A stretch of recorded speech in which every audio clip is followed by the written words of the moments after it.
அஸ்ஸலாமு அலைக்கும் ஃப்ரெண்ட்ஸ். இன்றைக்கி வீட்டுக்கு கெஸ்ட் வர போகிறாங்க. அதனால் ஆஃப்டர்நூன் லன்ச் என்ன ப்ரிப்பேர் பண்ணிக்கன்னு சொல்லி பார்க்கலாமா. அதுக்கு முன்னாடி சேனல் ஃபஸ்ட் டைம் பார்க்குறீங்கன்னா மறக்காமல் சப்ஸ்கிரைப் பண்ணிக்கோங்க. 1 kg போல் சிக்கன் பிரியாணி தான் செய்ய போகிறேன். கூடயே சிக்கன் 65க்காக மசாலா எல்லாமே கோட் பண்ணி வச்சுட்டேன். பொரிக்கும் போது நல்லா மசாலாலாம் இறங்கி நல்லா மொறு மொறுன்னு கிடைக்கும்.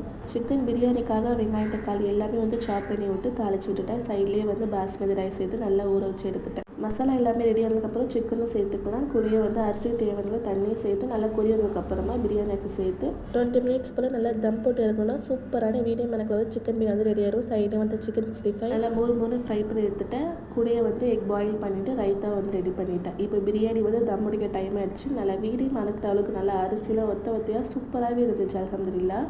எல்லாருக்குமே சர்வ் பண்ணி கொடுத்து நானும் கூடயே உட்காந்து சாப்பிட்டுட்டேன். எல்லாமே வச்சு சாப்பிட்றதுக்கு அல்டிமேட்டான டேஸ்ட்டில் இருந்துச்சு. உங்களுக்கு எல்லாருக்கும் மட்டன் பிரியாணி பிடிக்குமா இல்லை சிக்கன் பிரியாணி பிடிக்குமான்னு சொல்லி மறக்காமல் கமெண்ட்டில் ஷேர் பண்ணிக்கோங்க. சிக்கன் பிரியாணி ரெசிபி கீழே ஷேர் பண்ணிக்க வேணா சேனலில் போய் செக் பண்ணி பாருங்கள். பிரியாணி சாப்பிட்டதுக்கப்புறம் ஒரு ஸ்வீட் சாப்பிட்டதும் ஃபுல்ஃபில் ஆகும். அதனால் எல்லாருமே ஸ்வீட் ஷேர் பண்ணி சாப்பிட்டுட்டு கொஞ்ச நேரம் அப்படியே டைம் ஸ்பெண்ட் பண்ணியிருந்தோம். ஈவினிங் வேலை எல்லாமே ஹெவியாக இருந்தனால இஞ்சி டீ கூடயே சம்சா வச்சு எனக்கு டே அல்ஹம்துலில்லாஹ் சூப்பராகவே போச்சு. இந்த வீடியோ பிடிச்சா மறக்காமல் லைக் சப்ஸ்கிரைப் பண்ணிக்கோங்க. பாய்.